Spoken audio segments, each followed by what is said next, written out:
Friends, welcome to my channel. ఈరోజు recipe tandoori chicken. దానికి కావాల్సిన మసాలా 1 స్పూన్ కారం తీసుకుందాం, 1 స్పూన్ పసుపు, 1 స్పూన్ కాశ్మీరీ చిల్లీ పౌడర్, అలాగే 1 spoon pepper powder,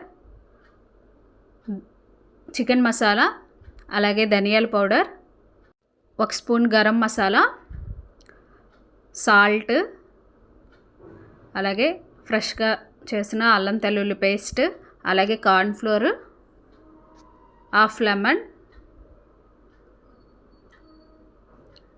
1 table spoon oil వేసుకొని బాగా మిక్స్ చేసుకోవాలి. అలాగే వాటర్ వేసుకొని బాగా మిక్స్ చేసిన తర్వాత మనం చికెన్కి కొన్ని ఘాట్లు పెట్టుకొని ఆ మసాలా అంతా దానికి పట్టేటట్లు మంచిగా కలుపుకోవాలి. దాన్ని 1 అవర్ అలా 1 అవర్ 2 అవర్స్ అలా ఫ్రిడ్జ్లో పెట్టుకున్న తర్వాత ఒక ప్యాన్లోనే ఆయిల్ వేసుకొని చికెన్ని వేసుకోవాలి. అలాగా 2 సైడ్స్ మంచిగా సిమ్లో పెట్టి ఫ్రై చేసుకోవాలి. హైలో పెడితే మాడిపోతుంది కనుక సిమ్లో పెట్టి స్లోగా ఫ్రై చేసుకోవాలి.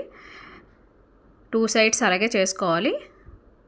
అలా అయిన తర్వాత ఒక ప్లేట్లో తీసుకొని ఒక బొగ్గుని వేడి చేసుకొని ఒక కప్పులో వేసి దాని మీద నెయ్యి వేసి మూత పెట్టేయాలి. అలా పెడితే ఆ ఫ్లేవర్ అనేది దానికి చికెన్కి పడుతుంది. ఎంతో టేస్టీ అయిన tandoori chicken ready. Thank you for watching.